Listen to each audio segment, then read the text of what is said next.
I picked up a fun book the other day, and I thought I'd let you folks know about it. It's called Showdown, JFK and the Integration of the Washington Redskins. Now, I'm an old school Washington Redskins fan. I started watching them when Joe Gibbs was the coach. Okay, there's some folks that remember way back before then. But this here book was written by Thomas G. Smith. A member of the history program at Nichols College. He serves as the Robert Stansky Distinguished Professor, Sports and Environmental Historian. He's written two other books as of writing this one. Green Republican John Saylor and his Preservation of America's Wilderness. Unfortunately, he's a New England Patriots fan and a LA Dodgers fan. He also wrote a biography of Lewis Douglas, independent of biography of Lewis Douglas. And those books came out in 2011, so a little bit older. But what it does is it goes over the Washington Redskins when they had to integrate. Quite literally, the Interior Department of Interior, Secretary of Interior, there we go, said that they had to integrate because Preston Marshall, who I'm not sure if he was just an ornery cuss or if I guess he was racist. I don't know. I don't think so. I think he was just weird, or he was that old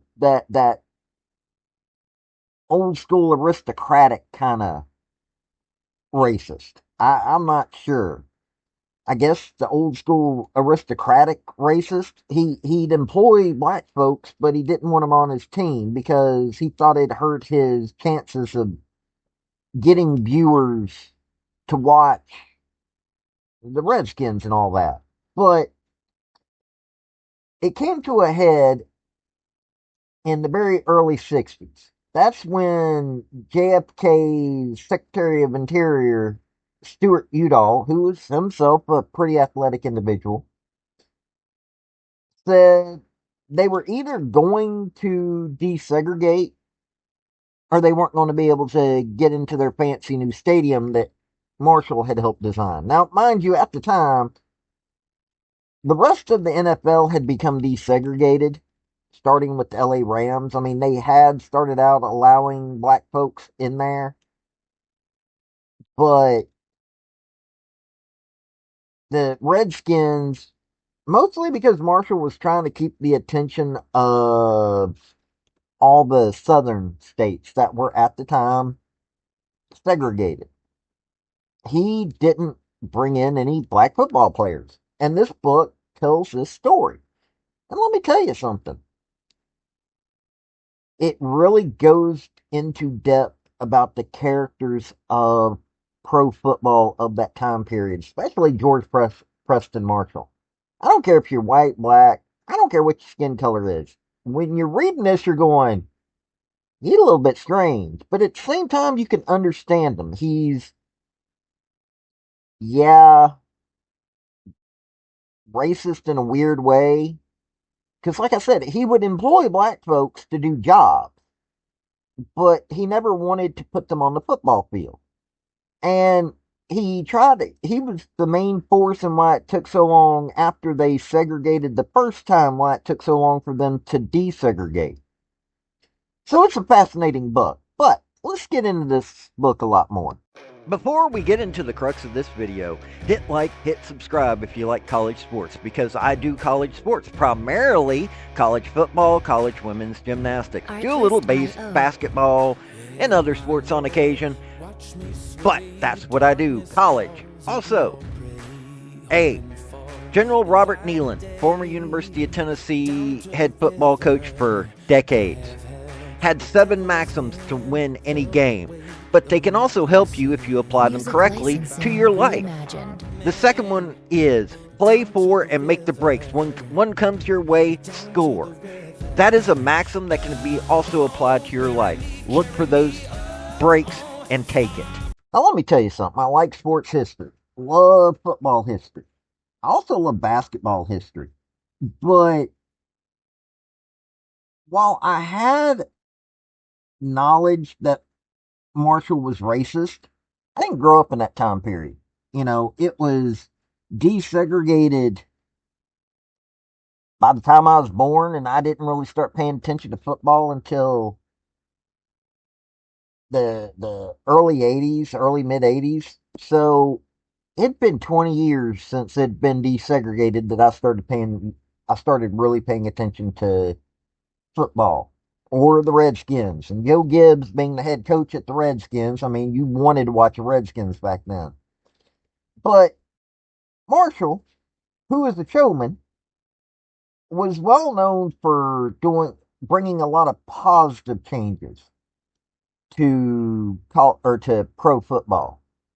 He really was. He brought a lot of the showmanship, helped set some of the rules that stand even to this day.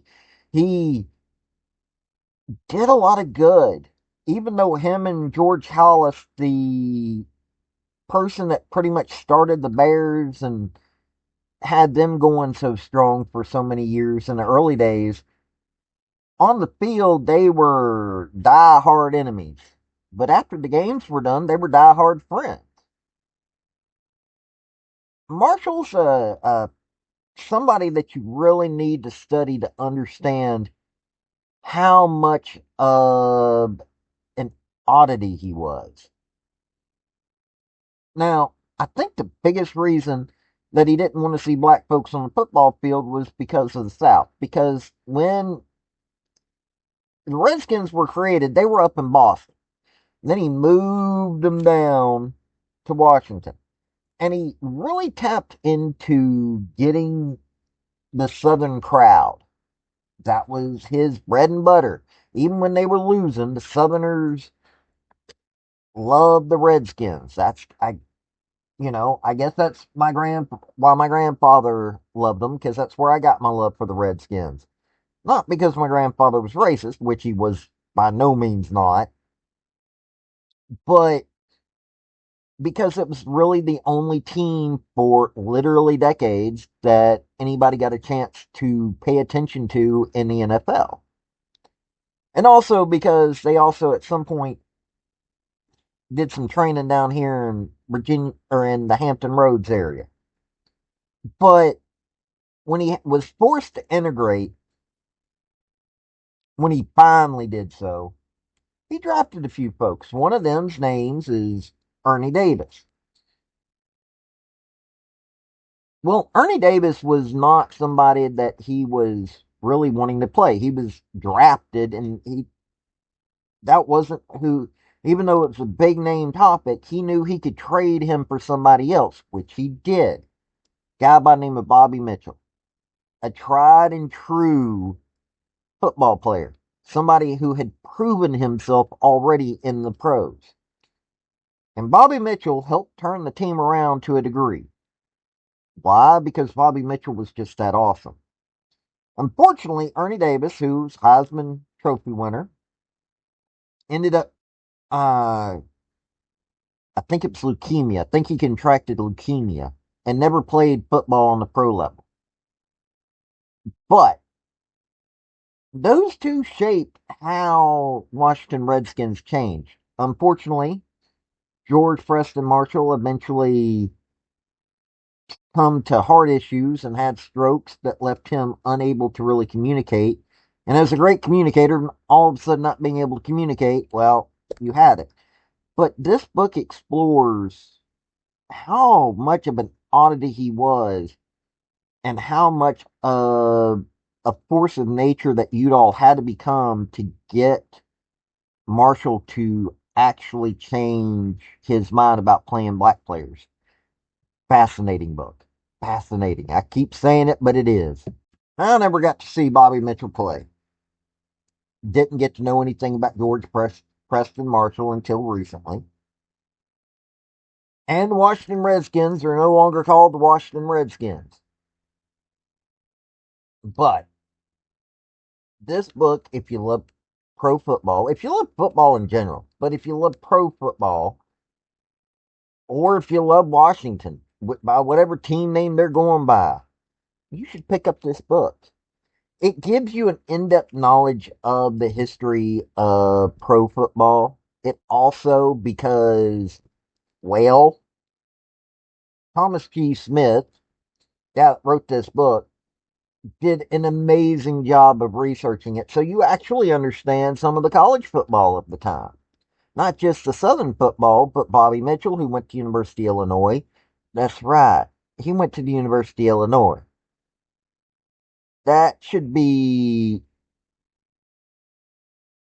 a little bit of knowledge there for you. And Ernie Davis, Syracuse.